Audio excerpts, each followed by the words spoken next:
When it comes to being mechanech our children, educating our young, we're faced with a serious degree of lack of clarity and uncertainty. Sometimes it follows each situation every day, sometimes hour by hour. We're faced with obstacles and challenges. What do we do now? What do we say now? What do we not say now? How are we going to accomplish this? How are we going to get our child to move here, to become this? How are we going to motivate him or her further? And the interesting thing is that HaKadosh Baruch Hu gave the job of chinuch to the youngest and most inexperienced in this field. People that have never had children before are now having to accomplish the gargantuan task. What does HaKadosh Baruch Hu want from us? So of course, He gives us a tremendous amount of siyata d'shmaya. So we have to realize that with all the uncertainty, and there's no straight answers that apply to everybody, HaKadosh Baruch Hu is always there for us. And as we cry out to Him, we daven to Him, we ask for HaKadosh Baruch Hu, He will help us, He will give us siyata d'shmaya. But I think there are tools that HaKadosh Baruch Hu gives us through His Torah, through our instruction manual, through our guide, as to how to educate our children, and how to make sure that to the best of our ability, we've done our ishtadlus.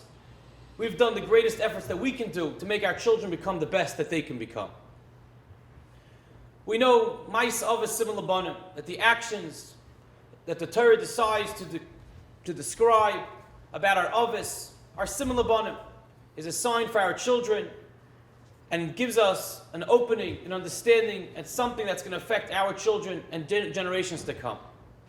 So when it comes to the story of selling the Bechor, of selling the firstborn rights that Esau gave to Jacob, and Jacob, so to speak, stole it through some seemingly act of deceit, and he took away the Bechor, the firstborn rights of Esau, and took it for himself. He took the blessings, he took the brachas. How do we understand that? Where's the Ma'isa of a similar bottom? What does the Torah want us to learn from that? So my Zayda, my grandfather, Rabbi Nissen Alpert, says in a very poignant way, a tremendous yesod, an unbelievable fundamental in Judaism. He says many times whenever we go through some form of destruction, or small destruction, or greater acts of destruction, and we have to rebuild. Jews have to rebuild. As we've seen it recently through the Holocaust, and Jews have to rebuild. And our gut tells us, what do we have to do instead of remaining the way we were?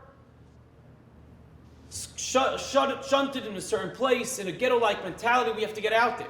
We have to be educated. We have to be more worldly. We have to be out there with the masses. And the more we join them, that's the greater of a chance we'll have for survival. And that's the greater of a chance that people will be able to look up to us. That's the mistake that we've made throughout the generations. What we see clearly from over here is that the Torah is paramount. That when someone learns Torah properly and someone becomes a true Ben Torah, they become the ultimate mensch. They become the ultimate complete person, a sholem, an understanding of the intellect of other individuals, understanding of what it means, the ways of the world, and the ability to impart their wisdom, not just of Torah, but of everything that applies in the world.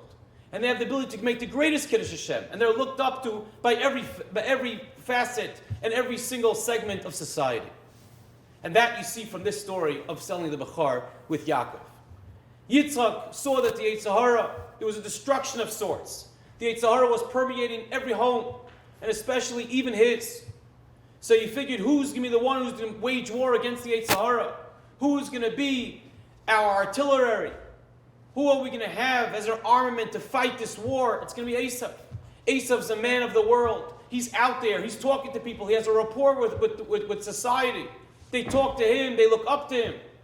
Therefore, Esau is going to be the one to wage this war. We need people that are educated, out there with the masses, worldly individuals.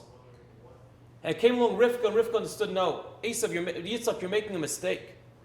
What we need is someone who stands for what's emes. We know you need someone who stands for Torah, who understands that there's nothing close to Torah, that Torah trumps everything, that someone who's a real Ben Torah who understands it. Even though Yaakov was Ish Tam Yoshev Olim, quote unquote, sitting and learning by himself. But really what he was doing is holding up the world and becoming a shalom, becoming a complete person. More worldly, more involved, imparting more of Torah wisdom to the masses when they would come to him for eitz of a for any type of advice. That's what Rivka saw, that when you stick with the Masorah, you stick with tradition, and you don't feel the need to just break out of the old and start with some new path, but rather you keep the Masorah, you keep what Torah is, which is you have to rebuild. You have to apply the Torah to each time, each generation, but it's keeping that same Torah. Only Yaakov can have that, not Esau. That's the idea of Chanoich Lanar Api Darkoi. That some learn Chanoich Lanar, you have to educate each child Api Darkoi, Api the Derech of HaKadosh Baruch Hu, of the Derech Yisrael Saba of the Torah. That when you benchanach the child Api Torah, looking into the Torah for what the ideas are, of how much to deal with each situation, looking to the Ma'asav of Simul Abanim, that will give us our best chance to give our children the best chance that they can become the best that they can be, as people, as Avadim and Banim, to their Father in heaven, HaKadosh Baruch Hu. Shabbos.